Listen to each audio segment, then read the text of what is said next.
connaissance générale. Alors c'est comme ça que nous sommes obligés aujourd'hui de recevoir des connaissances dans le domaine donc, de l'énergie. Alors, je ne monopolise pas la parole, donc j'invite directement notre intervenant du jour, l'orateur, à prendre place du haut de notre podium pour son mot. Merci. Merci beaucoup, le secrétaire général académique. Je tiens d'abord à présenter nos excuses pour ce grand retard et par ces mêmes occasions, je tiens à saluer toute l'Assemblée, distingués invités, nous vous saluons tous. Soyez détendus, soyez là, à l'aise, car on a toujours dit que c'est tous les jours qu'on apprend. Et apprêtez vos stylos, vos papiers, juste dès que je vais commencer mon exposé, les gros mots ou les vocabulaires dont vous voudriez que ça vous soit explicité, vous mettez ça à côté pour que vous puissiez comprendre aisément. Vous aurez ça pendant la période d'hiver. D'accord? Vraiment. Je pense que vous ne me tenez pas pour les retards que nous avons connus. D'accord. Je réponds au nom de M. Dimanche Bamoume. Je viens de la grande société B-Box. Et cette grande société nous a lancé dans le monde. Et cette même société, c'est une firme anglaise qui est basée à Goma. Nous avait envoyé pour s'expérimenter avec les experts anglais et nous avons été bien formés par eux-mêmes et ils nous ont lancés dans le monde, dans la vie professionnelle. Et actuellement, je me suis retrouvé ici parmi vous, il y a de cela quelques années. C'est la toute première conférence que je viens de tenir. Dans nos attributions, je m'excuse, dans nos attributions, il nous était préférable de faire de maison à maison, de faire des émissions, des formations, des informations, pour essayer d'informer la communauté. Les dangers qui guettent notre planète à propos des surchauffages et des gaz à effet de serre qui sont provoqués par l'utilisation des générateurs, comme nous sommes en train d'utiliser là-bas. Donc, mais de prôner surtout sur l'énergie renouvelable. Et ces énergies renouvelables ne sont pas seulement l'énergie solaire, il y en a au moins 5 qui sont dénombrées actuellement. Je peux citer cela. Il y a premièrement l'énergie solaire, que vous appelez système solaire. Par la suite, il y a la géothermie, il y a l'hydroélectricité,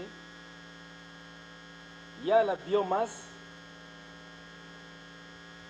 et enfin, il y a la éolienne. Et tout cela sont les énergies renouvelables. Qu'est-ce que vous pouvez attendre par une énergie renouvelable? Une énergie renouvelable, c'est une production de l'électricité provenant d'une ressource illimitée. Et on peut les consommer avant que ça soit fini. Donc, ça se reconstitue avant la consommation. Donc c'est ça le vrai terme, le vrai sens de l'énergie renouvelable. Alors, nous avons choisi aujourd'hui d'essayer un peu de discuter sur l'énergie renouvelable, l'énergie solaire plutôt. Pour son historique, l'énergie solaire remonte à partir des années 1801. Il y avait d'abord beaucoup de chercheurs, plusieurs chercheurs plutôt, qui ont découvert la pile. Je pense bien que l'auditoire connaisse mieux la pile, je crois. Donc, à 1801, il y avait d'abord la pile. Après la pile, en 1859, un Français, physicien français, Gaston Planté, avait maintenant mis au point une batterie rechargeable. Là, il n'est plus question de piles. Là, maintenant, c'est une batterie. Une batterie, c'est un assemblage de plusieurs accumulateurs. À partir de 3 à 6 accumulateurs. Et chaque accumulateur devait produire 2 volts. Comme la pile donnait 1,5 volts, on a plutôt amélioré ces accumulateurs-là à 2 volts par accumulateur. Et c'était en 1859 par le physicien français Gaston Planté. Alors, qu'arriverons maintenant à 1836. À 1836, déjà, il y avait aussi l'apparition des effets photovoltaïques. À 1836. Retenez bien, c'était à 1836. Ok. Les effets photovoltaïques avaient apparu à 1836 par Martin Becquerel, toujours de nationalité française. Alors, il a essayé de mettre ça au point et il avait inventé d'abord la cellule photovoltaïque. Et la cellule photovoltaïque était composée de 2 couches. Et ces 2 couches, pourquoi on appelle ça effet photovoltaïque? Parce que c'était composé de 2 couches. Une couche était dopée. Toutes les 2 couches d'abord étaient en silicium. Mais une couche était dopée en négatif et l'autre couche dopée en positif. Maintenant, lorsque ces deux couches mises en opposition, lorsque ça absorbait les rayons solaires, sous forme de photons. Maintenant, il y avait des champs électriques maintenant qui se produisaient.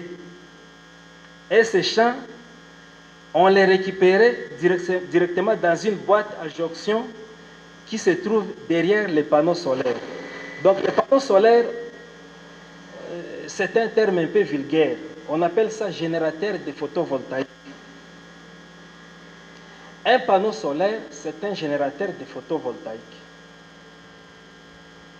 Parce que un panneau solaire, c'est un transformateur des rayons solaires qui est l'énergie solaire en énergie électrique. Je pense bien que j'ai voulu un peu expliquer comment cet effet photovoltaïque s'est fait. Tout simplement parce que nous parlons beaucoup plus de transformation de l'énergie solaire en énergie électrique. Ce n'est pas de la magie, mais c'est purement scientifique. Alors, après quoi, ils ont maintenant, par la suite, développé 3 sortes de cellules photovoltaïques. Il y a le polycristallin, le monocristallin et par la suite l'amorphe. Tout ça ont les mêmes, donc toutes ces cellules ont les mêmes actions de production de l'électricité. Il y a l'absorption des rayons solaires et la production des champs électriques, et directement ces champs électriques est récupéré par une boîte de jonction. Alors, après avoir développé cela, maintenant, les Français n'ont pas pu encore aller plus loin que le monde. Maintenant, c'est les pays du tiers-monde qui ont récupéré ce monopole. Et maintenant, quand bien même c'est la Chine est devenue comme les grands producteurs des générateurs photovoltaïques à une grande échelle, mais ce sont les Français qui sont à la base de cette technologie. Alors, les panneaux solaires ont une durée de vie de 25 ans. Sans qu'ils soient cassés, ils peuvent survivre jusqu'à 25 ans. Et les panneaux solaires génèrent les courants électriques, soit l'électricité, rien que pendant l'ensoleillement. S'il n'y a pas d'ensoleillement, retenez bien qu'il n'y a pas de production de l'électricité. S'il n'y a pas de rayons solaires, il n'y a pas de l'électricité que les panneaux peuvent produire. Ne vous trompez pas en voyant les régulateurs, les régulateurs commerciaux qui sont presque à la portée de tout le monde. Même quand il y a la pluie, les régulateurs montrent qu'il y a quelque chose qui est en train de s'effectuer comme la charge. Il n'y a rien de zéro. Pourquoi? Parce que les panneaux solaires produisent tout d'abord la tension qui est exprimée en voltage et produit aussi l'intensité qui est exprimée en ampères. L'intensité du courant ne se produit que quand il y a l'absorption des rayons solaires. Quand il n'y a pas l'absorption des rayons solaires, retenez bien qu'il y a aussi des productions de courants électriques. Et quand on parle de charge, on parle directement de l'intensité du courant.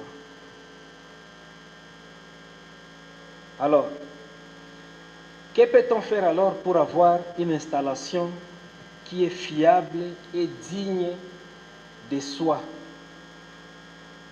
Pour avoir une installation qui est digne de soi,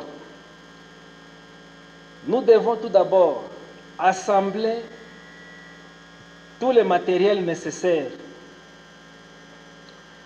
Nous allons détailler les matériels nécessaires pour la production de l'électricité.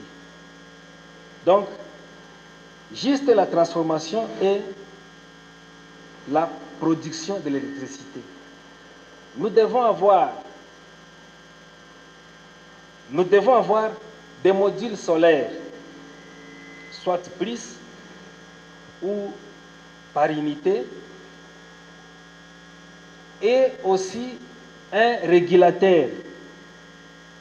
Bon, communément appelé régulateur, mais c'est un contrôleur des charges solaires. C'est un contrôleur des charges solaires. Par la suite, nous devons avoir un convertisseur et aussi un accumulateur ou plus des accumulateurs, des batteries. Avant d'y arriver de cela, avant d'y arriver, on devrait d'abord savoir notre besoin réel. Parce que quand vous avez eu l'idée de pouvoir faire une installation qui va vous produire de l'électricité, il y a, n'est-ce pas, un besoin qui est là permanent, n'est-ce pas? Et ces besoins-là, maintenant, scientifiquement, on appelle ça besoin énergétique. Les besoins énergétiques, c'est quoi? On évalue tous les points lumineux que vous avez chez vous, tous les appareils que vous voulez que ça puisse fonctionner avec cette source d'énergie électrique. Ainsi que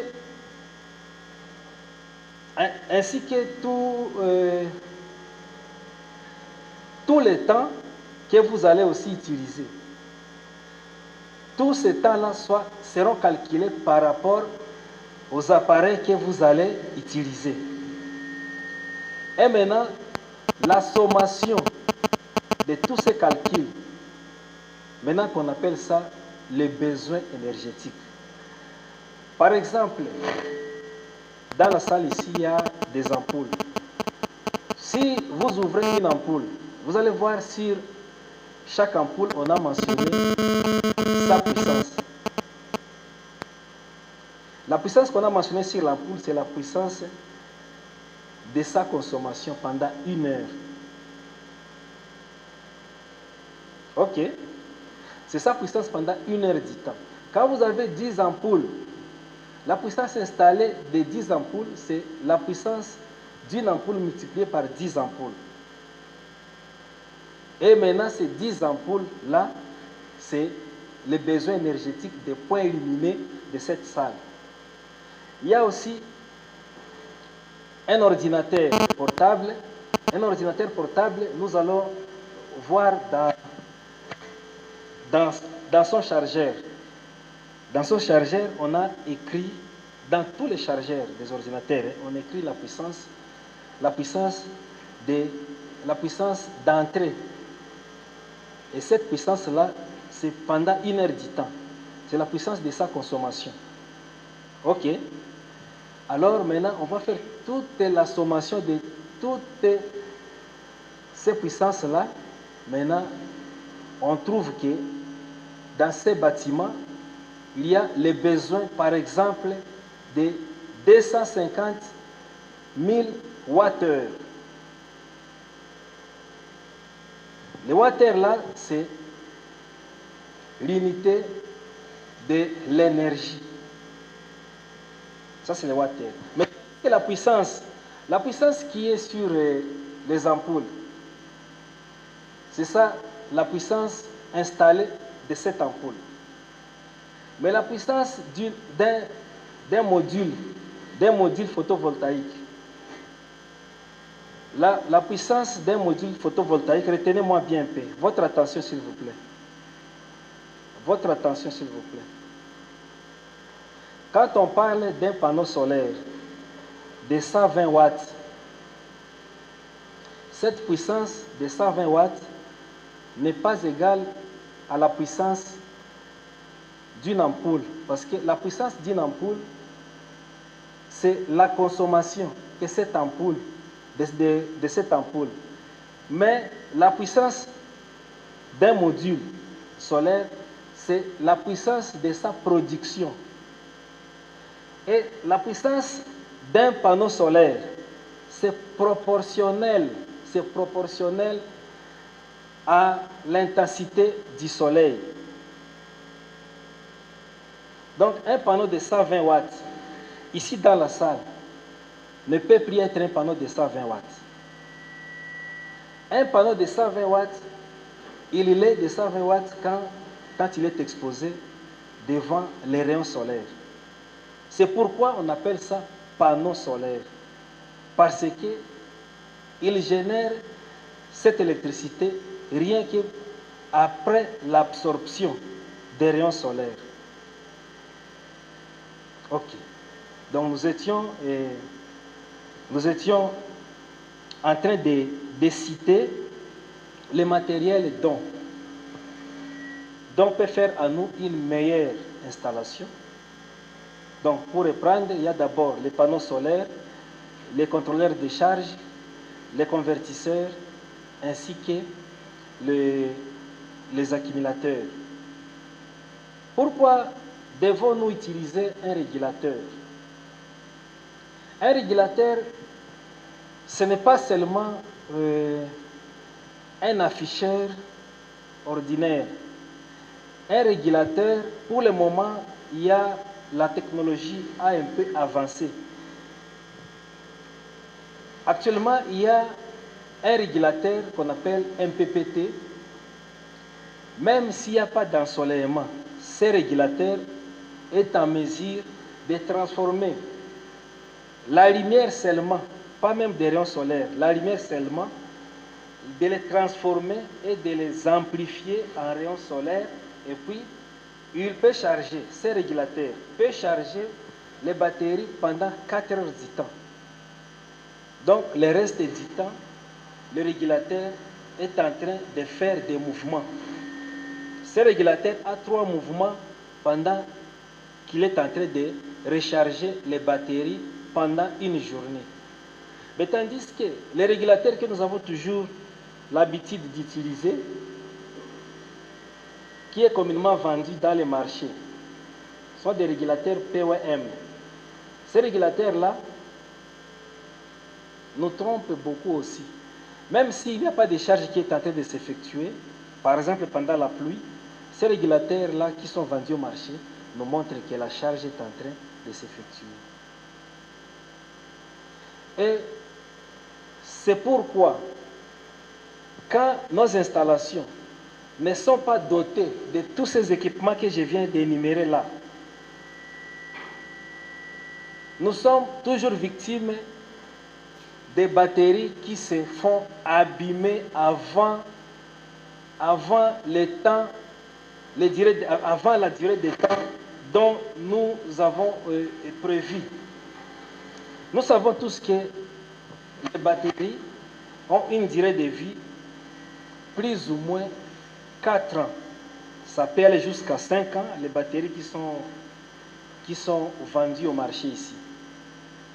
Mais nous abusons par nos installations pour ne pas mettre un régulateur. Parce qu'on superpose un régulateur entre la source et la batterie. Et ce régulateur permet à égaliser maintenant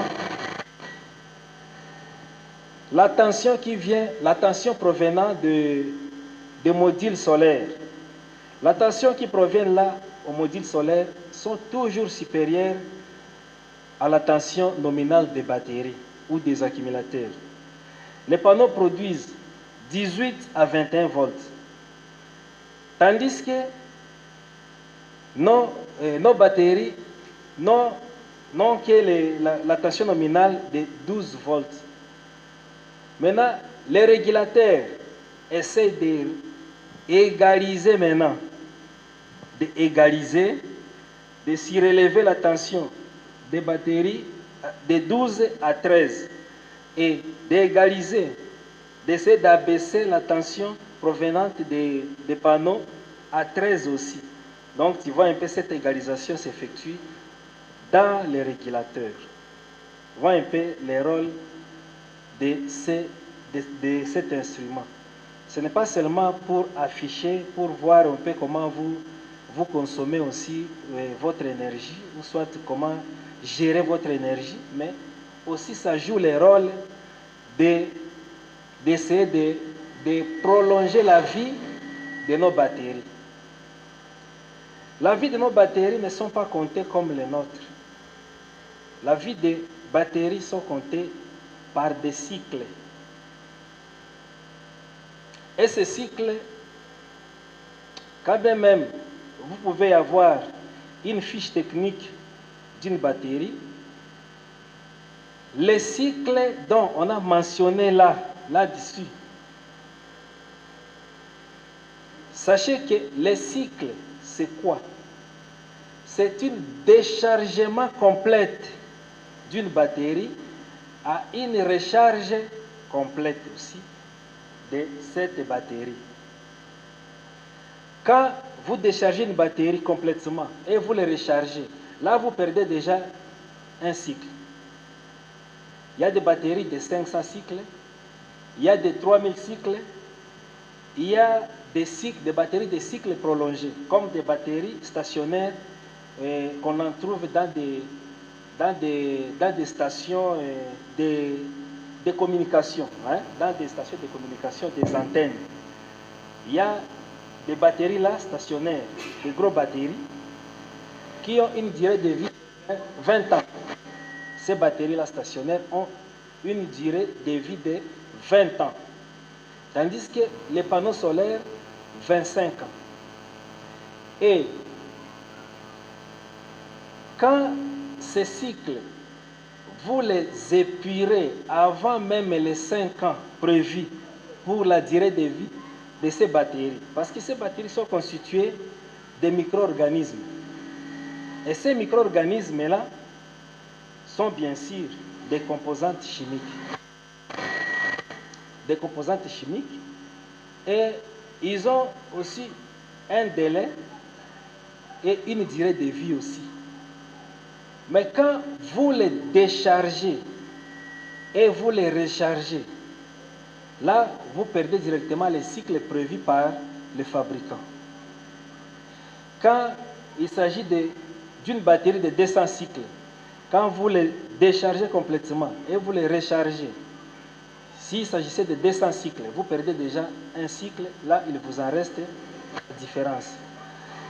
Le lendemain encore, vous les déchargez, mêmement, le surlendemain, ainsi de suite. Donc, vous risquez de perdre une batterie qui pouvait vous faire plus de 3 ans, vous pouvez les perdre dans 6 mois.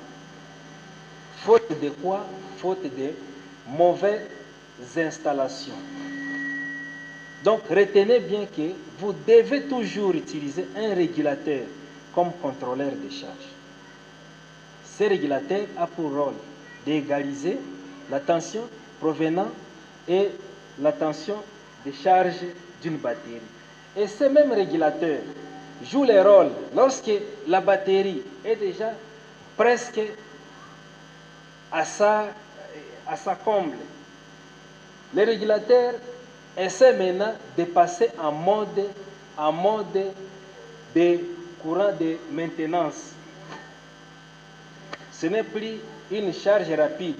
Lorsque la batterie est totalement déchargée, le régulateur passe en mode bulk. Ce mode-là, c'est une charge rapide. Charge rapide. Après la charge rapide, la deuxième phase, c'est le mode de charge de maintenance, de courant de maintenance. Ça, c'est les régulateurs qui sont vendus au marché. Mais pour les nouveaux régulateurs qui est maintenant à la une, le MPPT, ce n'est pas 2 phases, mais c'est plutôt 3 phases, 3 modes de fonctionnement. Vous voyez? Donc, pour maintenir en forme intérim, il faut nécessairement avoir mis aussi un régulateur comme contrôleur de charge, parce que les régulateurs, les modules produisent 21 volts, les batteries sont de 12 volts. Directement les 21 volts, l'administrer dans nos batteries, dans les batteries, voyez un peu ce que ça fait. On divise la capacité totale des panneaux, on les divise par 17. Et ces 17-là, c'est les coefficients de calcul. Donc, les résultats que nous allons trouver là, en divisant les capacités des panneaux solaires par 17, maintenant, les chiffres que nous aurons là, c'est l'ampérage des régulateurs qui devra s'interposer entre les modules solaires et les batteries. Donc, comme je vous disais, tout ça se calcule. Bon, si on pouvait comprendre, on peut dire que les diodes, c'est ce qu'on pouvait appeler aujourd'hui stabilisateur. Oui. Alors, il y a encore des préoccupations. Oui. Préoccupations après avoir suivi l'exposé. Oui. Daniel, qui encore? On prend un couple. Donc, personne, intervention. Il y a encore quelqu'un d'autre? C'est Daniel Kerongarouvois, étudiant en L1, douane et assise. Ma préoccupation n'est pas nécessairement une question, mais comme nous venons de suivre notre orateur, et j'ai vite compris que ça va nécessiter l'intervention d'un expert lorsqu'il va s'agir de mettre en application son enseignement. Et donc, particulièrement pour moi, j'aimerais que M. Dimanche nous transmet aussi son numéro pour des contacts au moment utile. Je pense que c'est ça ma préoccupation. C'est la suivante. Vous nous aviez dit qu'il y a deux types de régulateurs. Il y a, je ne sais pas si les PPT et les POM, si je ne m'abuse pas. Alors, sur quelle installation on doit utiliser les PPT ou soit les POM? Parce que chez nous, nous avons, donc il y a plusieurs systèmes de panneaux solaires. Il y a plusieurs panneaux solaires de 100 watts, de 12 volts, de 10 watts. Alors, je ne sais pas si sur quelle installation ou bien faire comment pour utiliser les deux types-là. Merci. Ok. Ok, je commence par répondre à M. Kavota. Bon, pour les installations de 12 volts, vous pouvez utiliser le PWM. Le PWM, c'est presque partout au marché. Mais pour des gros systèmes, à partir de 24 volts jusqu'à 48 volts, parce que nous avons des systèmes d'installation. Il y a des 12 volts, 24, 36, c'est rare vraiment, mais il n'y a que 24 et 48. Alors pour les petites installations, les 12 volts, vous pouvez utiliser le PWM. Aussi, des grosses installations, les MPPT. Alors si vous voulez encore en savoir plus à propos des différents fonctionnements de ces deux types de régulateurs, là, je vais vous donner mon numéro. Sur WhatsApp, vous en aurez les explications qui pourraient être plus faciles à retenir parce que nous gérons le temps ici. Donc, le numéro que je vais vous dicter aussi, ça va répondre aussi à la préoccupation aussi de notre ami Daniel de L1.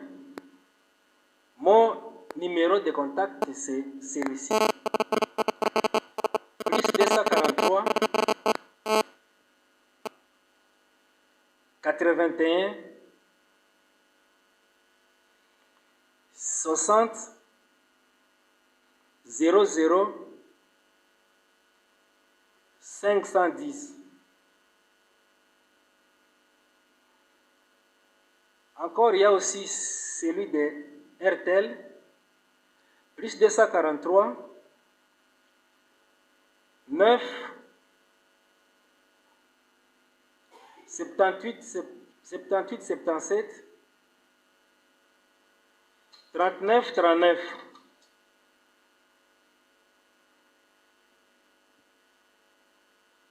D'accord? Donc, je suis un consultant. J'ai dit encore, je suis un consultant.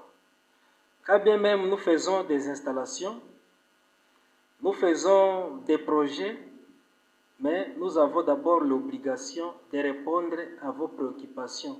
Donc, par téléphone, vous nous contactez, nous allons vous orienter. Nous sommes des consultants, nous sommes là pour vous orienter. D'accord? Oui. Oui, merci. Est-ce qu'il y a des préoccupations? Mes préoccupations. Je m'appelle Clément Sylvain Ikunda, chef de travaux Clément Sylvain Ikunda, secrétaire général académique de l'ISC Ariwara. J'ai un peu des préoccupations par rapport à l'exposé.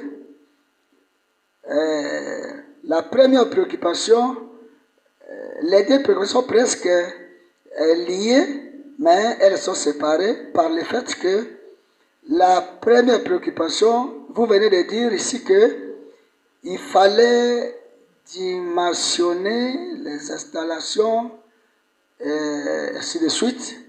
Alors, ma préoccupation est celle-ci.